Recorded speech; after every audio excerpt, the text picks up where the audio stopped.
ফাতেমা রাদিয়াল্লাহু তাআলা আনহা, বোন উম্মে কুলসুম রাদিয়াল্লাহু তাআলা আনহা, তাদের দুজনের ভিতরে ঘটে যাওয়া একটি ঘটনা বহুল প্রচলিত রয়েছে। উম্মে কুলসুম রাদিয়াল্লাহু তাআলা আনহা আমার নবী, রহমতের নবী, মায়ার নবীর 3 নাম্বার মেয়ে সন্তান। নবীজির 4 জন মেয়ে সন্তানের ভিতরে উম্মে কুলসুম রাদিয়াল্লাহু তাআলা আনহা হলেন 3 নাম্বার।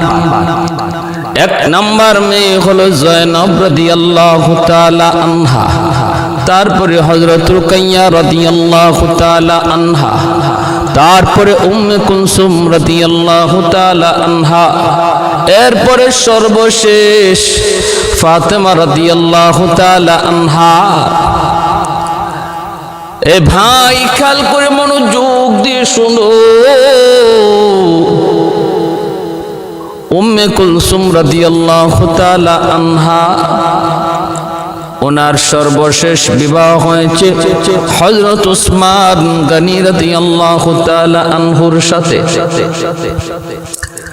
আর খাতুনে জান্নাত মা ফাতেমা রাদিয়াল্লাহু তাআলা আনহার বিবাহ হয়েছে হযরত আলী রাদিয়াল্লাহু তাআলা আনহুর সঙ্গে। তাহলে হযরত উসমান আর হযরত আলী তারা হলেন পরস্পরে বাইরা,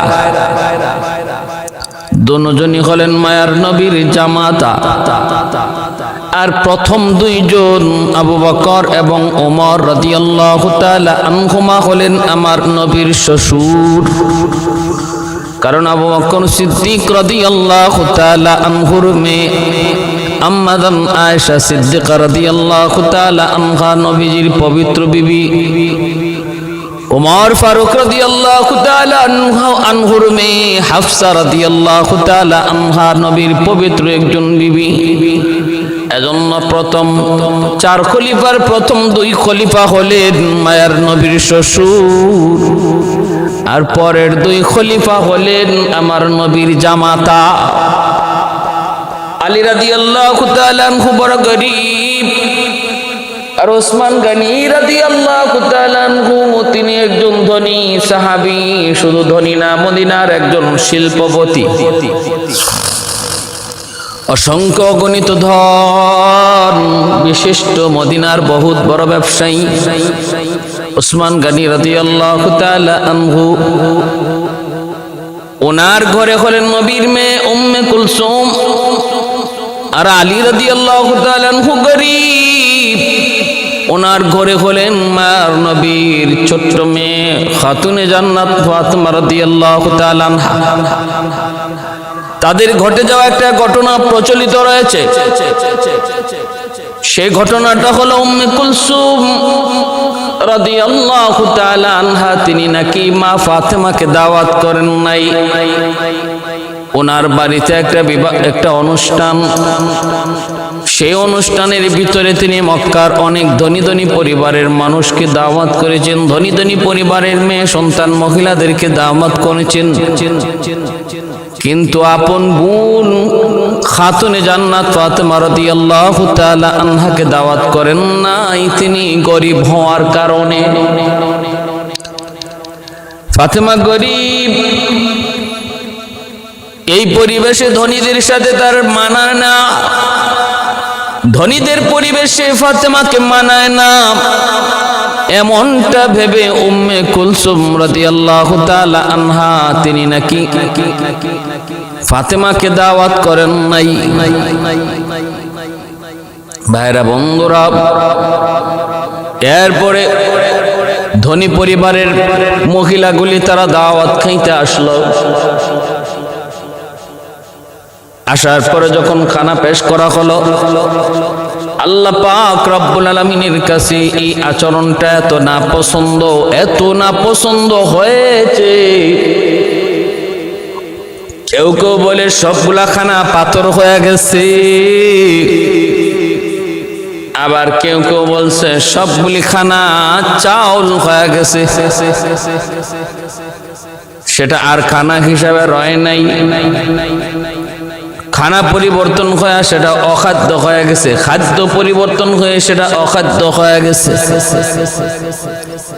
ভাইরা বন্ধুরা, এমন ঘটনা যে সমস্ত মানুষ জারি গানে গায়, জারি গানে বলে, মানুষকে আবেগ আপ্লুত করার জন্য, এমনকি কবিতাও বানায়, গানও বানায়, ছন্দ আকারে, জারির আকারে। এর কোনো ভিত্তি নাই। উল্লেখযোগ্য কোন বইয়ের মধ্যে, কোন কিতাবে ওই ঘটনার কোন সত্যতা পাওয়া যায় না। কারণ হলো এই ঘটনার দ্বারা আমার নবী পরিবারের উপরে বহুত বড় একটা অপবাদ দেওয়া হয়। কারণ উম্মে কুলসুম রাদিয়াল্লাহু তাআলা আনহা তিনি তো হলেন নবী পরিবারের সন্তান, নবীর কলিজার টুকরা মেয়ে।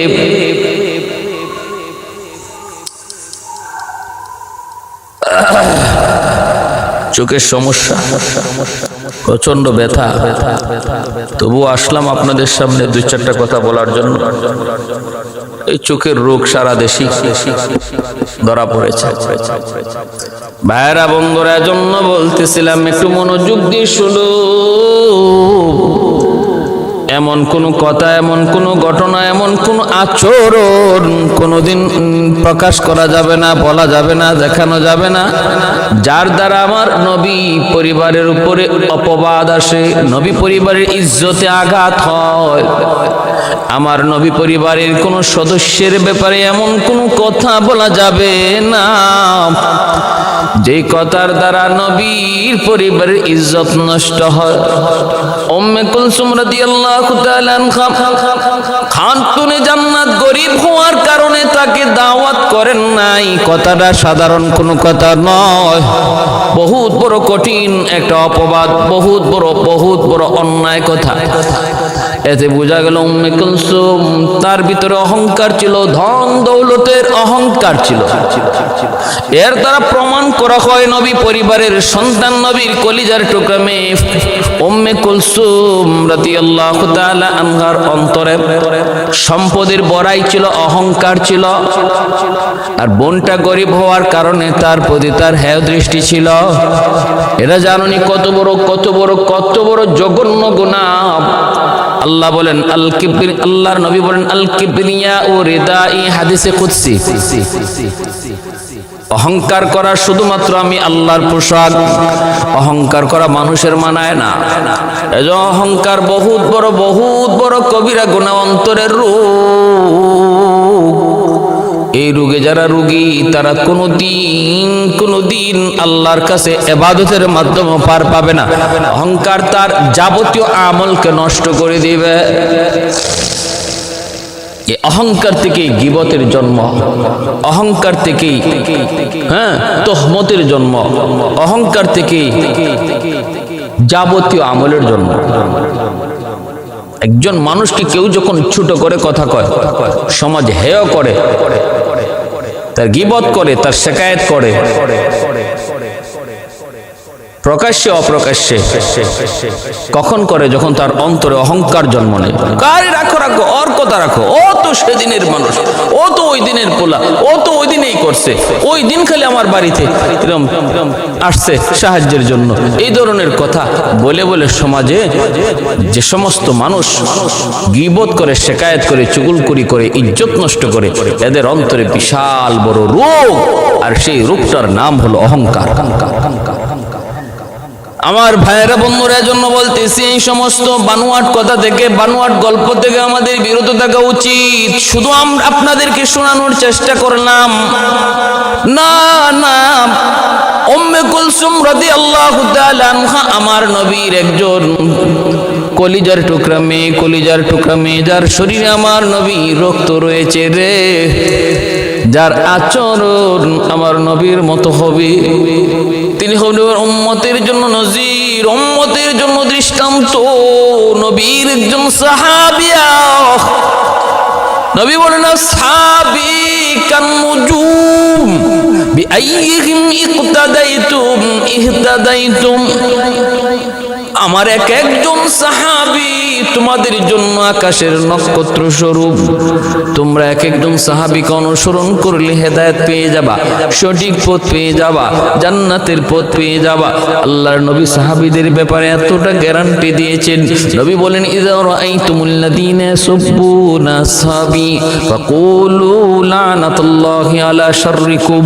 তোমরা যদি দেখো আমার কোন সাহাবী, নারী হোক চাই সে পুরুষ হোক, তাকে কেউ গালমন্দ করে, তার চরিত্র নিয়ে কেউ কথা বলে, তারে কেউ মন্দ বলে, তারকে কেউ অপমান দেয়, তোমরা বলো ফাকুলু লানাতুল্লাহি আলা শাররিকুম।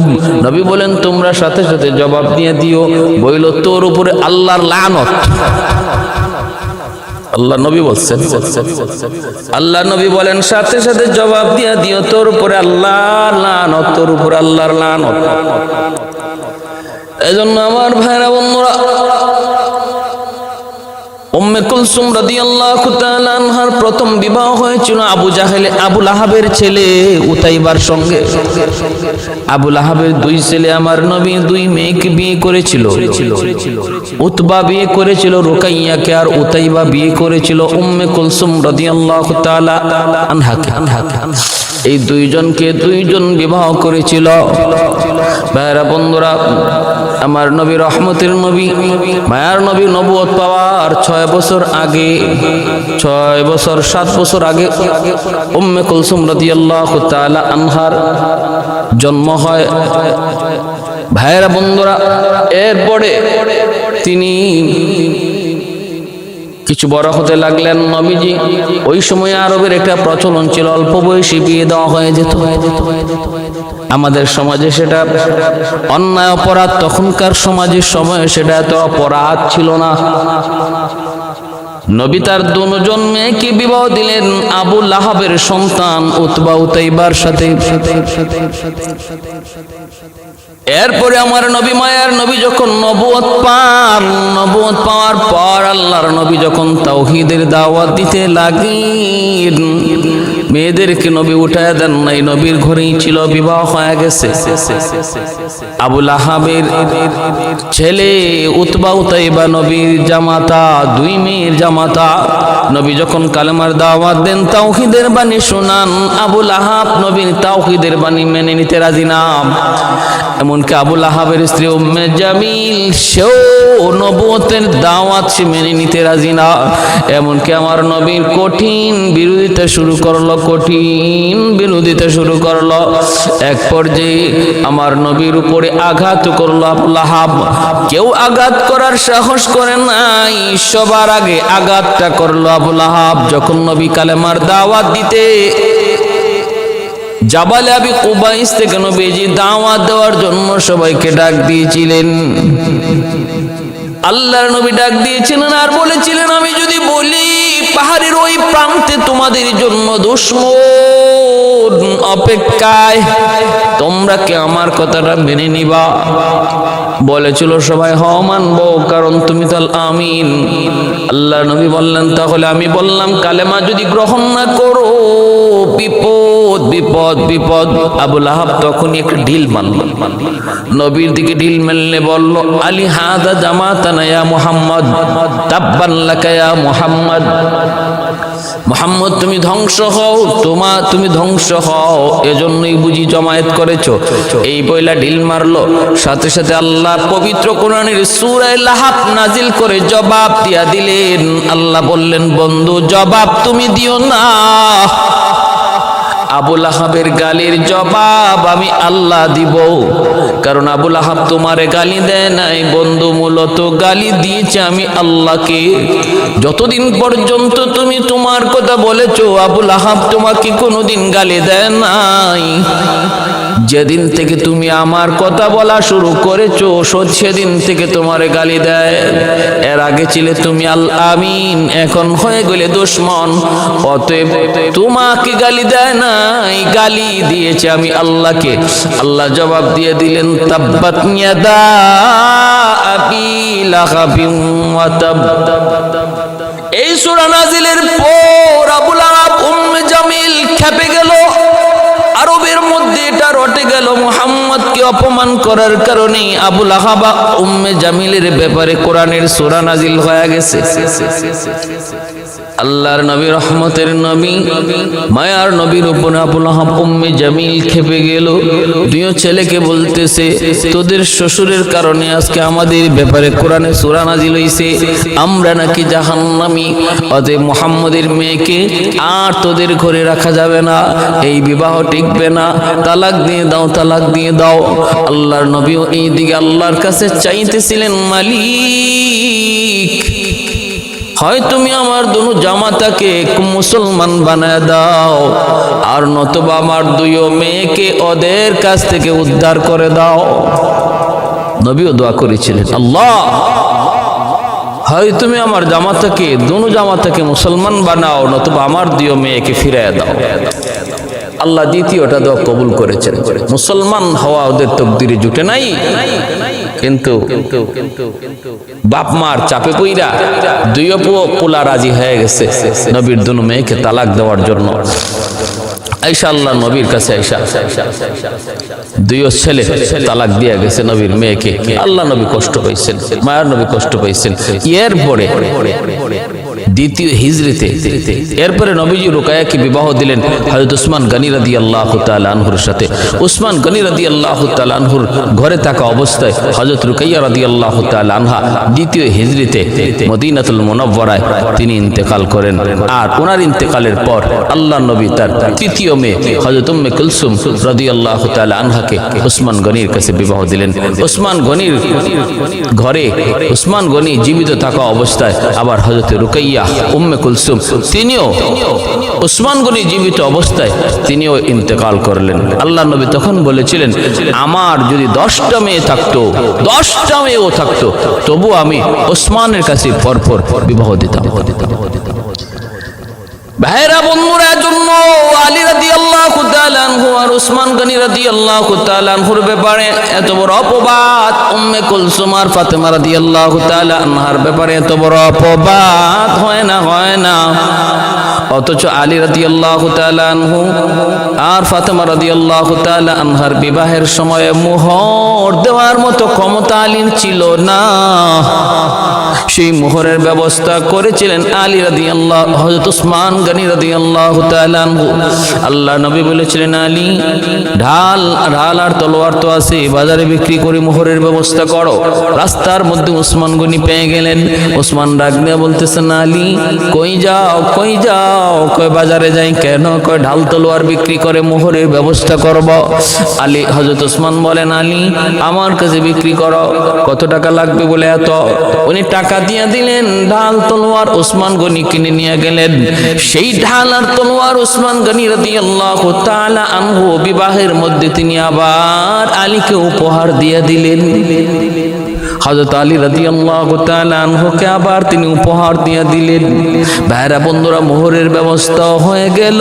ঢাল তলোয়ার আলী আবার সেটা ফিরেও পেলেন।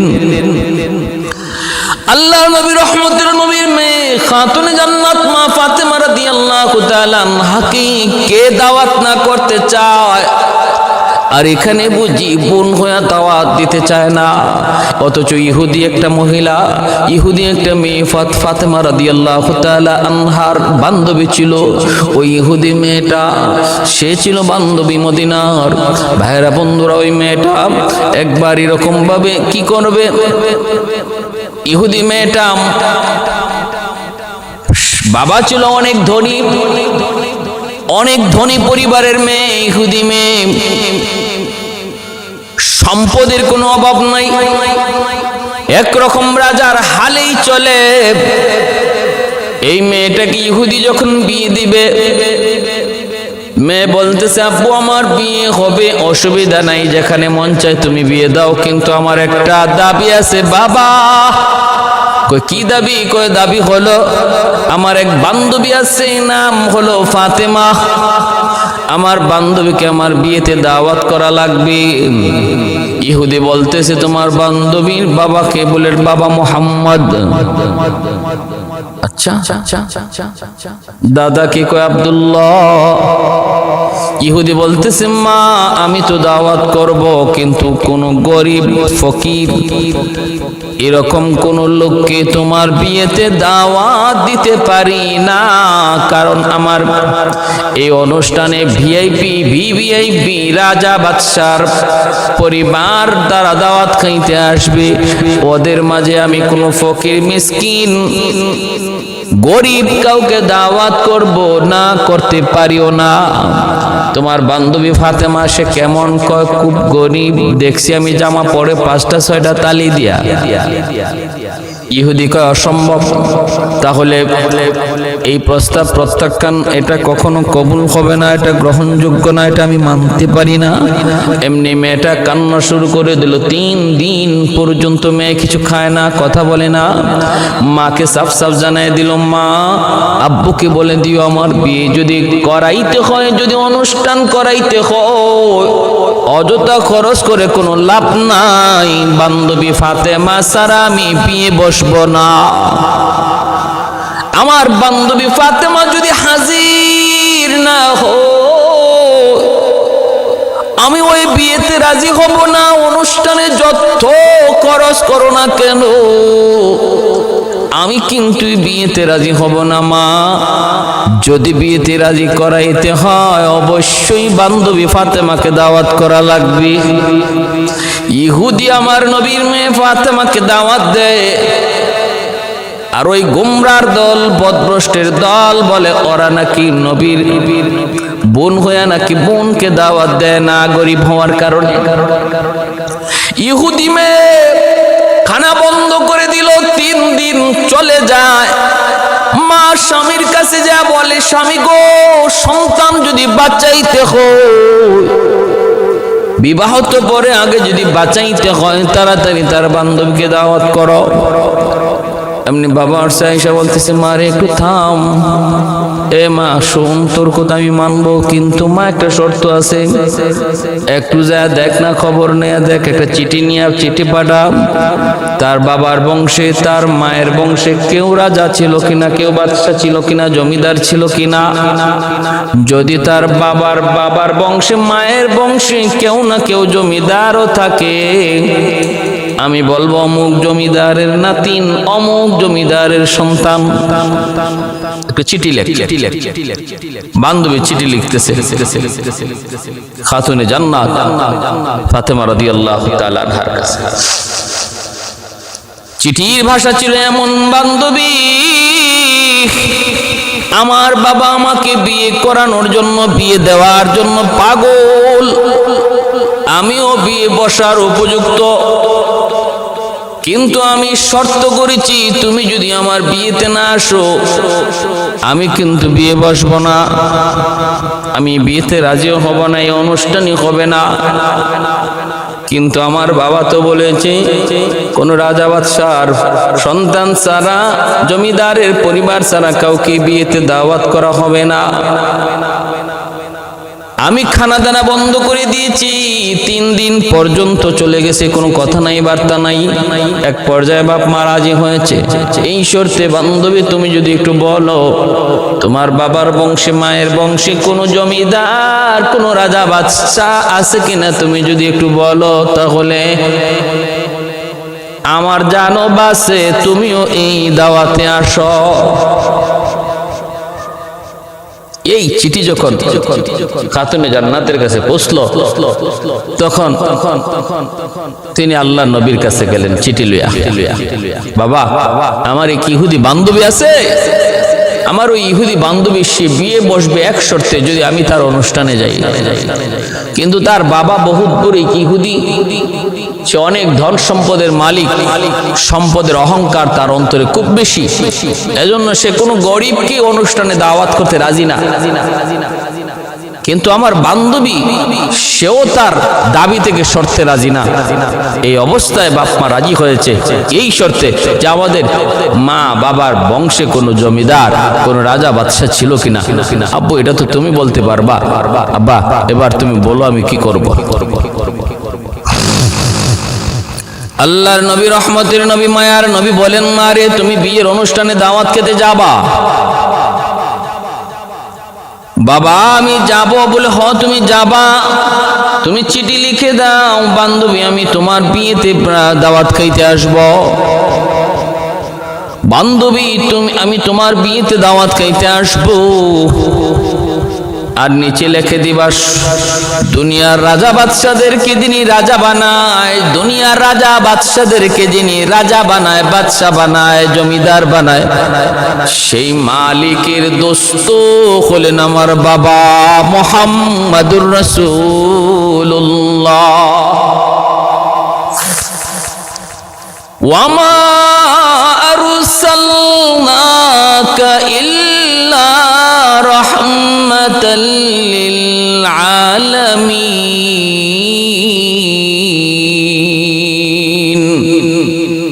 আল্লাহ পাক রব্বুল আলামিন কয়, বন্ধু তোমাকে জগতের জন্য রহমত বানায় পাঠাইছি। সূরা আলাম নাশরাহ লাকার মধ্যে কয়, ওয়ারাফা'না লাকা যিকরাক, ও বন্ধু আমি আল্লাহ তোমার নামকে উঁচু করেছি। আমি আল্লাহর নাম যত জায়গায়, তোমার নাম তত জায়গায়। আজানে আমার নাম, সাথে তোমার নাম, নামাজে আমার নাম, সাথে তোমার নাম, জানাজায় আমি আল্লাহর নাম, সাথে তোমার নাম। জানাজায় দেখবেন আর কিছু না থাকলেও আলহামদুর সাথে সূরা না থাকলেও দরুদ শরীফ জানাজার মধ্যে আছে নি না নাই? ইকামতের ভিতরে আমি আল্লাহর নাম, সাথে তোমার নাম। বাংলার জমিনে যেখানে আজান শেষ, ভারতের জমিনে আজান শুরু। ভারতে শেষ, পাকিস্তানে শুরু। যেখানে আমি আল্লাহর নাম উচ্চারণ হয় সেখানেই তোমার নাম উচ্চারণ হয়। কালেমার ভিতরে আমি আল্লাহর নাম, সাথে সাথে তুমি বন্ধুর নাম। तकबीर में कलमा में नमाजों में यज़ा में, तकबीर में कलमा में नमाजों में यज़ा में, है नाम इलाही से मिला नाम मुहम्मद, है नाम इलाही से मिला नाम मुहम्मद। फरमाती है आदम को मुझे खुल्द तरी में, लकहा हुआ तो बाब मिला नाम मुहम्मद, लकहा हुआ तो बाब मिला नाम मुहम्मद। महबूब ने कहा सल्ली अला नाम मुहम्मद, आका की जिया दिल की जिला नाम मुहम्मद, आका की जिया दिल की जिला नाम मुहम्मद। ভাইয়ের আমার, এই চিঠি লিখা বান্ধবীর কাছে পাঠাবে। বান্ধবী বাবাকে যে বললো, বাবা আমার বান্ধবী আসবে। কেমনে আসবে? তার বংশে কোন রাজা বাদশা ছিল? বলে রাজা বাদশা যিনি বানায় সেই মালিক হলো আমার বান্ধবীর বাবার বন্ধু। সে বলে দিয়েছে আসবে বাবা আসবে। এবার তুমি বলো বিয়ে হবে কি হবে না? বাবা কই বিয়ে হবে, ঠিক আছে তারা আসতে বল। রাজা বাদশার পরিবারের সদস্যরা বিয়ের আসরের মধ্যে বসে আছে। এইদিকে আগামীকাল বিয়ের অনুষ্ঠান। খাতুনে জান্নাত বাবাকে বলতেছে, আব্বু কাল তো অনুষ্ঠান, আমি যাব, বিয়েতে যাব। বলে হ তুমি যাবা। সন্ধ্যার সময় একবার কই, বাবা আমি তো আগামীকাল যাব। নবী কই যাবা, কিন্তু পোশাক আশাক কি পইরা তিনি যাবেন? নবী কিছুই বলেন না, কিছুই তো বলেন না।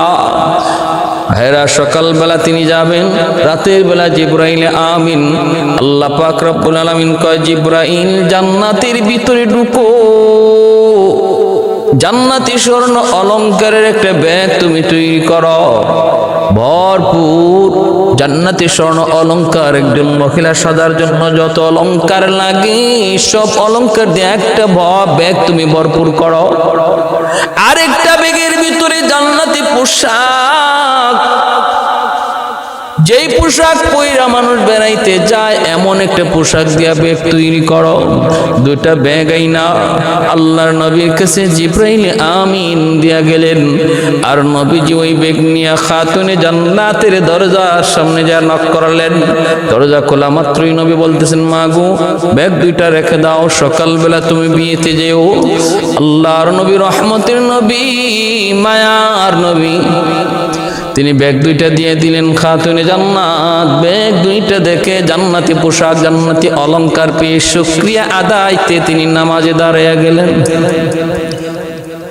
এ ভাই, এজন্য বলতেছিলাম শুকরিয়া আদায়ের জন্য তিনি নামাজে দাঁড়ায় গেলেন।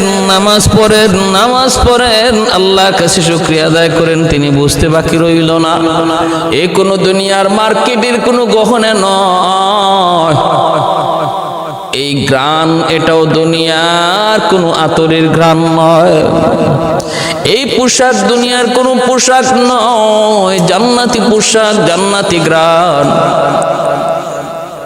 ভাইরা, সকালবেলা তিনি দামি জান্নাতি পোশাক পইরা বান্ধবীর বাড়িতে রওনা দিছেন। ওইদিকে তো রাজা বাদশার সন্তানরা, মেয়েরা, বান্ধবীরা, তারাও তো বাড়িতে এসে হাজির। জমিদারের মেয়েরাও তারাও তো হাজির। সবার সামনে খাতুনে জান্নাত, জান্নাতি অলংকার পইরা, জান্নাতি সাজে সজ্জিত হইয়া তিনি যখন পুরুষ না কোনো পুরুষের চোখের সামনে নয়, মহিলাদের পাশ দিয়ে তিনি যখন চলে যাইতেছেন, চোখগুলা তাদের বড় বড় হয়ে গেছে। অনুষ্ঠান সেটা যদি মহিলাদের জন্য খাস হয়, সেখানে একজন দিনদার নারী যেতে পারে। পুরুষ মিশ্রণে আজকে আমাদের সমাজের যে বিবাহ অনুষ্ঠান হয়, যেখানে নারী পুরুষ এক টেবিলে বৈশা খানা খায়, এই ধরনের অনুষ্ঠানে যাওয়া হারাম, সাফ সাফ হারাম, সাফ সাফ হারাম। নিজেও যাওয়া যাবে না, পরিবারকেও পাঠানো যাবে না। যে বিবাহটা ছিল বরকতের বিষয়, যে বিবাহটা ছিল সোয়াবের বিষয়, ধর্মের অংশ, সেই বিবাহটাকে আজকে ইহুদ খ্রিস্টানদের কালচারে সম্পন্ন করার কারণে সে অনুষ্ঠান নেকির কাজ গুনাহে পরিণত হচ্ছে। যেটা সোয়াবের কাজ, নেকির কাজ, সেটা গুনাহে পরিণত হচ্ছে। আমাদের কোনো খবরই নেই। এজন্য বলবো, মা বোনদেরকে বলবো, ভাইদেরকে বলবো, বিবাহের অনুষ্ঠান করবেন, বরযাত্রী অনুষ্ঠানে চাপ দিবেন না। মেয়ের বাড়িতে বরযাত্রী কোনো অনুষ্ঠান শরীয়তে এলাও না। শুধু ছেলে তার বাড়িতে অলিমা করবে, তৌফিক থাকলে ওই অলিমাতে সে দাওয়াত করবে বন্ধু বান্ধবকে। সেখানে নারীদের জন্য আলাদা বিভাগ, আলাদা, সম্পূর্ণ আলাদা করে ফেলবে নারীর সেক্টর, নারীর অংশ, নারীদের অংশ, নারীদের খাওয়ার জায়গা সম্পূর্ণ আলাদা পুরুষের চেয়ে। এবং কোনো গান চলবে না, কোনো বাজনা চলবে না। তাহলে এই অনুষ্ঠানটা, এটা একটা নেকিতে পরিণত হবে, সোয়াবের অংশ, জীবনের একটা বহুত বড় সোয়াবের অংশে পরিণত হবে। নবী বলেন, আন নিকাহু মিন সুন্নতি ফামান রাগিবা আন সুন্নতি ফালাইসা মিন্নি। বিবাহ করা আমি নবীর সুন্নত। এই বিবাহ থেকে যে নিজেরে ফিরিয়ে নিল, সে আমার দল থেকে বাইর হয়ে গেল। এজন্য যার শারীরিক শক্তি আছে, যাদের আর্থিক শক্তি আছে, যার শারীরিক এবং আর্থিক শক্তি, সামর্থ্য আছে, তার জন্য বিবাহ করা অবশ্যই জরুরি, ফরজ, ফরজ। তার জন্য বিবাহ করা ফরজ। যার শারীরিক শক্তি আছে কিন্তু আর্থিক সামর্থ্য নাই, তার জন্য শরীয়তের বিধান, তুমি বেশি বেশি রোজা রাখো, বেশি বেশি রোজা রাখো। বউ পালার, একজন স্ত্রীকে পালবার সামর্থ্য যদি না থাকে, তার খরচ, তার খরপুষ দেওয়ার সামর্থ্য না থাকে, তাহলে বিবাহ তুমি কেন করবা? আরেকজন মহিলা এনে কষ্ট দিবা? তুমি রোজা রাখো, তোমার উপরে বিধান হলো তুমি রোজা রাখো। শারীরিক শক্তি যেটা আছে, রোজা রাখলে শারীরিক চাহিদা যেটা আছে এটা দুর্বল হয়ে আসবে। এজন্য আমার ভাইয়েরা, বন্ধুরা, খেয়াল করে মনোযোগ দিয়ে শুনুন। খাতুনে জান্নাত তিনি যখন ওই বাড়িতে যায় ঢুকলেন, শুধু নারী বান্ধবীরা তাদের সামনে যায় ঢুকলেন, তাদের চোখগুলা বড় বড় হয়ে গেল। কি ব্যাপার, এত দামি পোশাক জীবনে কোনোদিন দেখি নাই, জীবনে কোনোদিন দেখি নাই। খাতুনে জান্নাত তিনি তো ধর্মীয় কিছু কথা শুরু করলেন। সবাই মন দিয়ে মনোযোগ দিয়ে শুনতেছে, মনোযোগ দিয়ে শুনতেছে। একজন বান্ধবী বলতেছে, বান্ধবী কথাটা একটু বন্ধ করো। মনে করছে যে সবাই বিরক্ত হয়ে গেছে। এই কারণ বিয়ে বাড়িতে ওয়াজ নসিহত চলে না, বিয়ে বাড়িতে বরযাত্রী অপেক্ষায় থাকে কখন খানা আসবে। কারণ ওই সময় বরযাত্রীদের টেম্পার থাকে বড় গরম।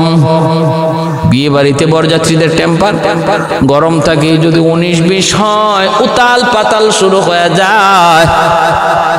প্লেট ভাঙ্গে, তরকারি উড়ে ফেলায় দেয়, ডাব পাইরা খায়, পেয়ারা পাইরা খায়, কত কিছু, ঠিক না? ওই দিন বরের চেয়ে বরযাত্রীর পাওয়ার বেশি থাকে বিয়ে বাড়িতে। বরের চেয়ে বরযাত্রীর পাওয়ার বেশি থাকে। এজন্য মেয়ে পক্ষ, কনের পক্ষ এরাও সহজে বরযাত্রীর সাথে কোনো বাজাবাজি করে না। বহু প্রমাণ এমন আছে, বরযাত্রীর গন্ডগোলের কারণে, বরযাত্রীর কারণে বিয়ে ভেঙে গেছে। বিয়ের আসরে যায় বরযাত্রীর সাথে গন্ডগোল হয়েছে, এতে করে বিয়ে ভেঙে গেছে। এমন নজির আছে। বহু প্লেট, বহু তরকারির বাটি বরযাত্রী ভাঙছে, নজির আছে। লবণ কেন কম হলো, তরকারিতে জাল কেন বেশি হলো, এটাই প্রবলেম। এতে করে তরকারির বাটি ভাঙছে, প্লেট ভাঙছে। কারণ এদিন পাওয়ার বেশি, পাওয়ার বেশি। অথচ বলুন তো, এই বিয়ে বাড়িতে এই বরযাত্রীর উসিলায় বর খাইতে আসছে না বরের উসিলায় বরযাত্রী খাইতে আসছে? বরের উসিলায় বরযাত্রী খাইতে আসছে, বরযাত্রীর উসিলায় বর খাইতে আসে নাই।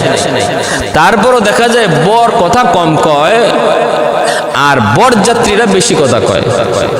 বর কম খায়, বরযাত্রী বেশি খায়। ঠিক তেমনি এই দুনিয়াতে আল্লাহ পাক ইমানদারকে বর বানায় পাঠাইছেন আর বেঈমানদেরকে বরযাত্রী বানায় পাঠাইছেন। আল্লাহ বরকে বলছেন, তোমার আজকে কম খাবে, কম বলবে, তাফালিং কম করো।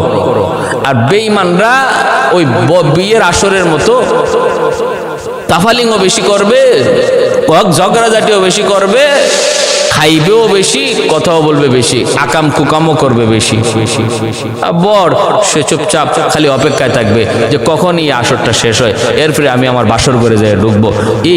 এই বিয়ার আসরটা, এই খাওয়া দাওয়ার আসরটা কখন জানি শেষ হয়, আর বরযাত্রী কখন জানি বিদায় হয়, আর আমি কখন জানি বাসর ঘরে যেয়ে ঢুকি, এই অপেক্ষায় থাকে বর। ঠিক দুনিয়ার মিসালটাও হলো এমন। এজন্য ইমানদার হায় হতাশ করার কোনো সুযোগ নাই, শুধু অপেক্ষায় থাকো এই বিয়ের আসরটা কখন ভাঙবে আর তুমি কখন বাসর ঘরে ঢুকবে, তুমি সে অপেক্ষায় থাকো। আর বেঈমানরা ওরা আজকের একদিনে যা মন চায় তা করুক, যা মন চায় তা খাক, যা মন চায় তা বলুক। এরপরে তাদের ভাগ্যে আর কোনো খাওয়া নাই, তাদের ভাগ্যে কোনো আর আনন্দ নাই। তোমার ভাগ্যে আনন্দ এরপর থেকে শুরু হবে আর শেষ হবে না। ভাইরা বন্ধুরা, খাতুনে জান্নাত ফাতেমা রাদিয়াল্লাহু তাআলা আনহা, তিনি তো ওই বাসর, তিনি তো ওই বিয়ে বাড়িতে কিছু কথা বলবেন। বান্ধবী কয়, বান্ধবী কথা একটু বন্ধ করো। বলে কি হয়েছে বলো? ও বান্ধবী, তুমি আমার পাশে বসছো, তোমার শরীরের এই দামি পোশাকে আমার হাতটা লাগছিল, আমার শরীরের মধ্যে একটা সুঘ্রাণ চলে আসছে, পাশে করে আমার ওই বান্ধবীর শরীরেও সুঘ্রাণ গেছে। আমরা সবাই তো মাতামাতি আলোচনা করতেছি, তুমি যে সুন্দর আলোচনা করতেছো, ক্ষুধার যন্ত্রণা আমাদের কখন কোন দিক দিয়ে চলে যাবে টেরও পাবো না। ক্ষুধার চেয়েও তোমার, খানার চেয়েও তোমার কথা আমাদের ভালো লাগতেছে। কিন্তু বান্ধবী, আমরা শুধু একটা কথা জানতে চাই, ফাতেমা একটু বল, এই জামা কোন মার্কেট থেকে আনছো? কোন মার্কেট থেকে আনছো? ওই মার্কেটে যাবার রাস্তা কোন পথে? খাতুনে জান্নাত কয়, বান্ধবীরা, এটা দুনিয়ার কোন মার্কেট নয়, এই মার্কেটের মালিক হলেন আসমানের মালিক, জমিনের মালিক, জান্নাত জাহান্নামের মালিক। আমার আল্লাহ তিনি হলেন ওই মার্কেটের মালিক আর সেলসম্যান হলেন জিব্রাইল আমিন। জিব্রাইল আমিন কই যাওয়ার রাস্তা কোন পথে? কই রাস্তা হলো ইহদিনাস সিরাতাল মুস্তাকিম। কেমনে যেতে হয়? কয়েকটা কালেমা পড়তে হয়, কালেমা পড়তে হয়। যেই কালেমাটা আমার আব্বা তিনি দুনিয়ার মানুষকে শোনাইতেছেন বলে কোন কালেমা? লা ইলাহা ইল্লাল্লাহু মুহাম্মাদুর রাসূলুল্লাহ।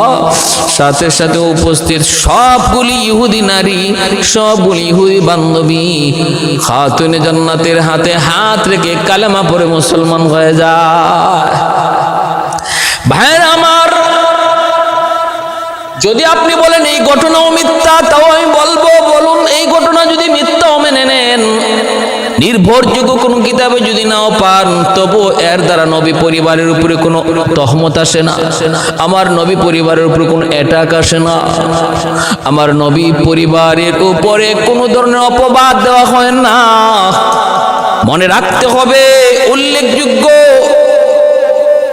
মনে রাখতে হবে নির্ভরযোগ্য কোনো কিতাবের ঘটনা যদি না হয়, আর সেই ঘটনা যদি শরীয়তের কোনো বিধানের সাথে সাংঘর্ষিক না হয়, মানলে অসুবিধা নাই। যদি আমার এর দ্বারা আমলের কোনো বিষয় থাকে, বাইরে আমরা এজন্য বলতেছিলাম, আমরা যদি ইসরাইলের রাওয়ায়াত মানি, আমরা যদি নির্ভরযোগ্য কিতাবের কোনো ঘটনা নাও শুনি, তবুও সেই ঘটনা যদি শরীয়তের কোনো বিধানের সাথে, সাহাবায়ে কেরামের ইজ্জতের উপর, নবীর ইজ্জতের উপর, নবী পরিবারের ইজ্জতের উপর, উলামায়ে কেরামের ইজ্জতের উপর আঘাত করে এমন কোনো ঘটনা যদি না হয়, তাহলে সেটা মেনে নিতে কোনো অসুবিধা নাই, যদি এর মধ্যে আমলের কোনো উৎসাহ পাওয়া যায়। আমলের যদি উৎসাহ মিলে, সেটা যদি আকীদা সংক্রান্ত কোনো বিষয় না হয়, আকীদা সংক্রান্ত বিষয় যে আমি এটা মানলে আমার কোনো আকীদার সাথে দ্বন্দ্ব বেজে যাইতেছে, তাহলে মানতে অসুবিধা নেই। বিয়ার হাজিরিন, তাহলে আমরা প্রথম ঘটনাটা যেটা বলা হয় যে উম্মে কুলসুম ফাতেমাকে দাওয়াত দেন নাই, ফাতেমা গরিব হওয়ার কারণে, আর পরিণতিতে তার ঘরের দাওয়াতের সব খাদ্যদ্রব্য সেটা পাথর হয়ে গেছিল। এই ঘটনাটার কোনো ভিত্তি পাওয়া যায় না, সম্পূর্ণ বানোয়াট একটা গল্প, বানোয়াট একটা গল্প। এর দ্বারা আমার নবী পরিবারের উপরে অ্যাটাক করা হয়, কারণ উম্মে কুলসুম নবীজির কলিজার টুকরা মেয়ে, তার উপরে এবং হযরত উসমান গনি রাদিয়াল্লাহু তাআলা আনহুর স্ত্রী হযরত উসমান গনির উপরেও যে এই অপবাদটা যায় পড়ে, এই অ্যাটাকটা যায় পড়ে। অতএব এই সমস্ত কথা যারা বলে আমরা তাদেরকে বাধা দিব, এই সমস্ত জারিগান যারা গায় তাদেরকেও আমরা বাধা দিব, এবং ইসলামের সুন্দর সুন্দর ঘটনাবলী, সহি সহি ঘটনাবলী আমরা শুনবার এবং আমল করার চেষ্টা করব ইনশাআল্লাহ। আল্লাহ আমাদের সবাইকে বুঝার এবং আমল করার তৌফিক দান করুন। ওমা তৌফিকি ইল্লা বিল্লাহ।